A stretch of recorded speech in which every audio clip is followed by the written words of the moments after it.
Hello दोस्तों, मैं हिमांशु गुप्ता। आप लोग देख रहे हैं लॉजिक पॉइंट एजुकेशन। दोस्तों, आज की इस वीडियो में हम लोग क्लास 12 के हिंदी गद्य भाग का दूसरा चैप्टर कन्हैयालाल मिश्र प्रभाकर जी इसके लेखक हैं, और जो हम लोगों का चैप्टर का नाम है रावर्स नर्सिंग होम में, यही चैप्टर का नाम है। तो देखिए दोस्तों, हम लोगों के बोर्ड एग्जाम्स में 5 नंबर आते हैं जीवन परिचय गद्य से, तो उनमें से इनका भी जीवन परिचय मोस्ट इम्पोर्टेंट है। इनको भी तैयार कर ले, क्योंकि स्टार्टिंग में दूसरे स्थान पे है और प्लस बहुत बड़े कवि हैं और इनकी जीवन परिचय पुस्तक भी है।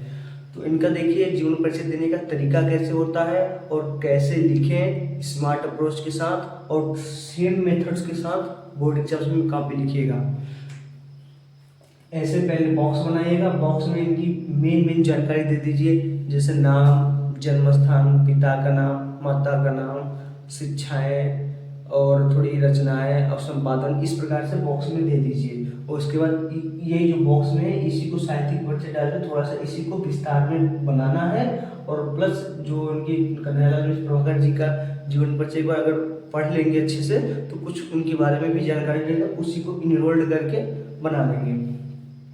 और लास्ट में क्या रचना लिख देंगे, तो 3 नंबर इसके मिल जाएंगे, 2 नंबर इसके, यानी पूरे 5 नंबर मिल जाएंगे। आइए स्टार्ट करते हैं। देखिए, कन्हैयालाल मिश्र प्रभाकर जी का जन्म 29 मई 1906 ईस्वी को हुआ था। जन्म स्थान देवबंद यानी सहारनपुर जिले में पड़ता है, जो कि यूपी राज्य में पड़ता है। और पिता का नाम पंडित रामदत्त मिश्र था। भाषा इनकी शुद्ध और साहित्यिक खड़ी बोली भाषा थी। और मृत्यु 1 मई 1995 ईस्वी को इनकी मृत्यु हो गई थी। और संपादन पत्रिका इन्होंने ज्ञानोदय और विकास और एक और नया नामक पत्रिकाओं का संपादन किए थे। उनकी साहित्यिक परिचय देखिए इसी से बनाया है। कैसे बनाया है? कन्हैयालाल मिश्र प्रभाकर जी का जन्म 29 मई 1906 ईस्वी को सहारनपुर जिले के देवबंद नामक गांव में एक ब्राह्मण परिवार में हुआ था। इनके पिता का नाम पंडित रामदत्त मिश्र था, जो पंडिताई व पुरोहित का काम करते थे। अर्थात इनके पिता का नाम पंडित रामदत्त मिश्र था, जो पुरोहिताई या फिर पंडिताई दोनों का काम करते थे। और अपने इधर देखिए, परंतु विचारों से महान, सात्विक व सरल स्वभाव के थे। अर्थात इनके जो पिताजी थे विचारों से महान थे, सात्विक थे और सरल स्वभाव के थे। इनकी माता कर्कश प्रवृत्ति की थी। अर्थात इनकी माता थोड़ा सा खड़ी बोली, मतलब थोड़ा सा कठोर बोली बोलती थी।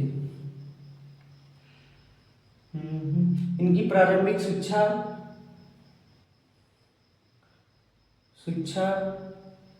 ठीक से नहीं हो पाई थी। इन्होंने खुर्जा के एक संस्कृत पाठशाला में शिक्षा प्राप्त किए। उसके बाद इन्होंने राष्ट्रीय नेता अरोड़ा आफत अली के भाषण को सुने और भाषण को सुनकर इतने प्रभावित हुए कि वे राष्ट्रीय आंदोलनों में कूद पड़े।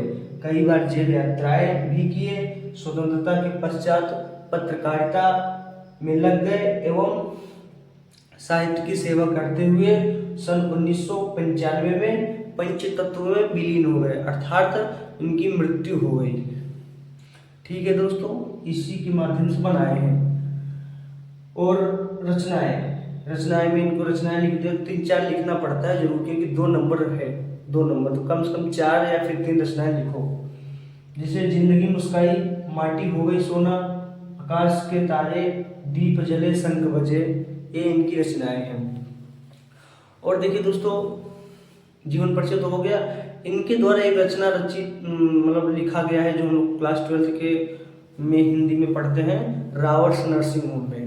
रावर्स नर्सिंग होम एक देखा जाए ना तो कथा वस्तु है, जिनमें जो हमारे कवि जी हैं कन्हैयालाल मिश्र प्रभाकर जी, तो कहीं अपने रिश्तेदार में गए होते हैं और फिर वहाँ के रिश्तेदार में कोई एक लेडीज बीमार हो जाती है। तो वो लेडीज बीमार हो जाती है तो कभी भी साथ में जाते हैं उनको लेकर के। इंदौर के रावर्स नर्सिंग होम में एक हॉस्पिटल का नाम है, और फिर वहाँ पे 3 बड़े बड़े डॉक्टर थे, मतलब डॉक्टर थे जो बड़े निस्वार्थ भाव से लोगों की सेवा कर रहे थे। उनमें एक थी मदर टेरेसा जो कि 45 ईयर की थी और इनकी मातृभूमि जो था फ्रांस था, लेकिन कर्मभूमि भारत, यानी इनका जन्म हुआ था फ्रांस में लेकिन काम कर रहे थे भारत में। और क्रिस्ट हेल्ड दूसरी डॉक्टर थी जो युवती सुंदरी थी, बहुत ज़्यादा सुंदर थी। और रॉबर्ट्स नर्सिंग होम ये इनकी सुंदरता अच्छे से वर्णन करते हैं। जन्मभूमि इनकी जर्मनी है और ये 5 साल सेवा व्रत का मतलब निर्णय लिए थे, मैं 5 साल लोगों की सेवा करूंगा निस्वार्थ भाव से। तो यहीं पे जब इन मदर टेरेसा और क्रिस्ट हेल्ड का आपसी प्रेम बहुत गहरा था, तो कवि जी देख करके कहते हैं, मतलब मदर टेरेसा कहते हैं कि फ्रांस और जर्मनी दोनों एक दूसरे के परस्पर में शत्रु देश हैं। अर्थात जर्मनी का एक तानाशाह था हिटलर फ्रांस पर लगातार लड़ाई कर रहा था, लगातार फ्रांस को क्षति पहुंचा रहा था, नुकसान भी कर रहा था फ्रांस देश का। तो इसलिए वो लोग कहे, और मतलब कवि जी सोचे कि इन दोनों के बीच में मतलब आपसी मैटर क्यों नहीं है कि मेरे देश को एक लोग नुकसान पहुंचा रहे हैं तो ये मेरे विरोधी देश का है तो मैं इनसे दूरी बनाऊं। ऐसा कुछ भी भाव नहीं था, मतलब निस्वार्थ भाव से वे लोग सेवा करते थे और मिलजुल कर रहते थे। और एक लास्ट महिला थी मदर मार्गरेट जो कि ओल्ड लेडी थी, मतलब बहुत पुरानी बुढ़िया टाइप की थी, लेकिन वो बहुत दुरुस्त थी, मतलब बहुत ज़्यादा ही काम करता वाले होते हैं ना कि काम करता वाले, बहुत ज़्यादा काम करने वाले थे, बहुत ज़्यादा देख रेख करते थे पूरा हॉस्पिटल का और बहुत ज़्यादा एक्टिव थे। ठीक है दोस्तों, आशा करता हूँ आप सबको कन्हैयालाल नेहरू जी की जीवन परिचय और इनके द्वारा रचित जो रॉबर्ट्स नर्सिंग होम है इसकी थोड़ी बहुत कहानी समझ में आ गई होगी। बस इतना ही बोल दीजिए, उसके लिए काफ़ी है। आप लोगों को उसमें पहचानना पड़ता है कि एक गद्यांश या फिर पद्यांश कहाँ से लिया गया है, तो इतना पहचानने के लिए काफ़ी है जितना मैंने वीडियो दिया। ठीक है, अगर वीडियो आप लोगों को अच्छा लगा हो दोस्तों तो लाइक शेयर और सब्सक्राइब कीजिएगा।